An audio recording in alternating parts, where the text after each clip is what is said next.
Comment retrouver les articles sur lesquels je dois impérativement me réapprovisionner, comme tu peux le voir ici sur mon tableur Excel. Si tu souhaites ici connaître toutes mes astuces, reste avec moi, je te montre cela en détail juste après. On sera ici dans la continuité du tutoriel précédent, où on avait retrouvé le stock restant par article, où on avait également déterminé un stock minimum souhaité et retrouvé la quantité de réapprovisionnement qui était calculée selon le stock restant et le stock minimum souhaité. Et le but ici, c'est qu'à partir de la quantité de réapprovisionnement que je sélectionnerai ici, le but sera de retrouver les articles par quantité de réapprovisionnement. Pour cela, je vais aller dans Données, puis outils de données, validation des données, autoriser liste, et je vais donc ici effectuer une liste d'erreurs de choix. Il va me permettre de retrouver les articles à partir de la quantité de réapprovisionnement de sélectionner. Donc pour le moment, ça peut paraître un peu flou, mais ça sera beaucoup plus clair juste après. Je vais donc mettre 5, 10, 15, 20 et 25.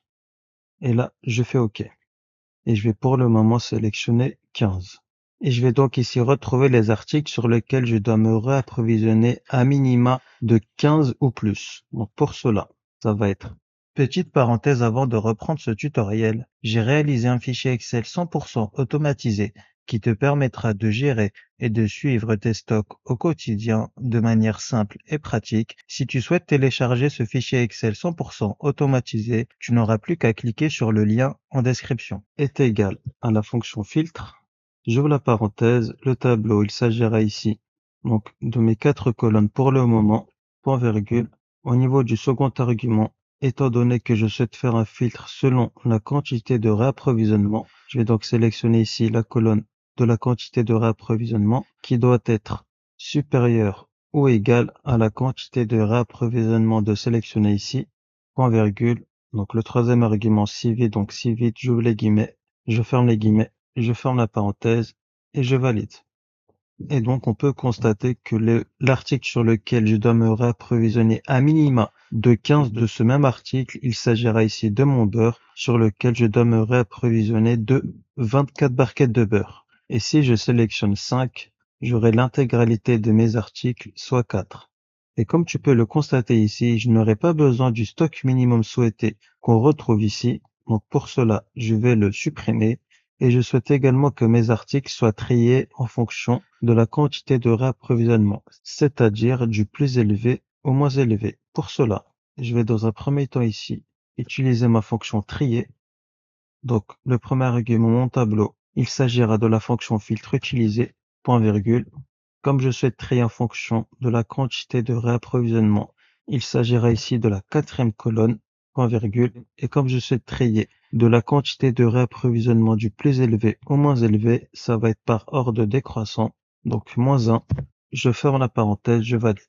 Et j'aurai donc bien ici mes articles sélectionnés selon la quantité de réapprovisionnement du plus élevé au moins élevé. Mais comme dit précédemment, je ne souhaite pas inclure le stock minimum souhaité au niveau de ce tableau. Je vais pour cela retourner sur ma fonction et je vais la devancer par la fonction choisir colonne. Et je mets un point virgule. J'aurai donc besoin de la colonne 1. J'aurai besoin de mon article, donc 1, point virgule. J'aurai également besoin du stock restant, donc ma deuxième colonne. Et j'aurai également besoin de la quantité de réapprovisionnement qui se situe en quatrième colonne, donc 4. J'aurai donc besoin de ma première, deuxième et quatrième colonne, et je n'inclus donc pas la troisième colonne où l'on peut retrouver le stock minimum souhaité. Je ferme la parenthèse, je valide. Et donc là, j'aurai l'intégralité de mes articles sur lesquels je dois me réapprovisionner à minima de 5 articles.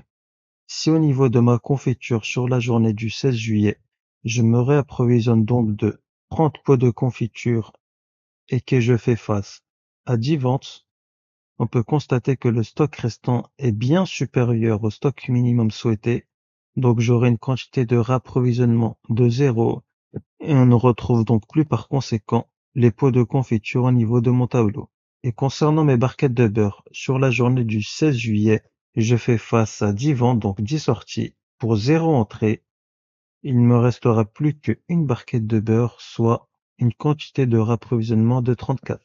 Et si je sélectionne la quantité de réapprovisionnement sur lesquels je dois me réapprovisionner à minima de 25 articles, je n'aurai plus qu'uniquement que mon beurre. Je devrais donc me réapprovisionner urgemment de mes barquettes de beurre. Et si je sélectionne 20, il n'y aura uniquement toujours que les barquettes de beurre.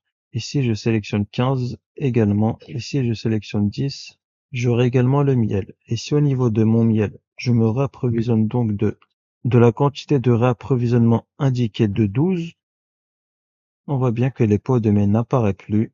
Et si je fais face à 4 ventes de pots de miel, on voit bien que je dois me réapprovisionner de 4 pots de miel et que même si je sélectionne une quantité de réapprovisionnement d'un minima de 5 articles, le pot de miel n'apparaîtra pas étant donné qu'il se situera en dessous de la barre des 5 sur la quantité de réapprovisionnement. Et si au niveau de mon fromage, je me réapprovisionne donc de 20 fromages et que je fais face à 4 ventes, on voit bien qu'au niveau de mon fromage, j'aurai une quantité de rapprovisionnement de 0 étant donné que mon stock restant sera supérieur au stock minimum souhaité et que par conséquent, il n'apparaîtra pas sur les quantités de rapprovisionnement supérieures ou égales à 5 et je n'aurai plus que mes barquettes de beurre. Fin de ce tutoriel, j'espère qu'il t'aura plu. Si tu souhaites bénéficier de mon fichier Excel 100% automatisé pour gérer tes stocks au quotidien, tu n'auras plus qu'à cliquer sur le lien en description. Et si ce tutoriel t'a plu, n'hésite pas à liker ce contenu pour le référencement et à t'abonner pour plus de contenu. Et de mon côté, je te dis à bientôt.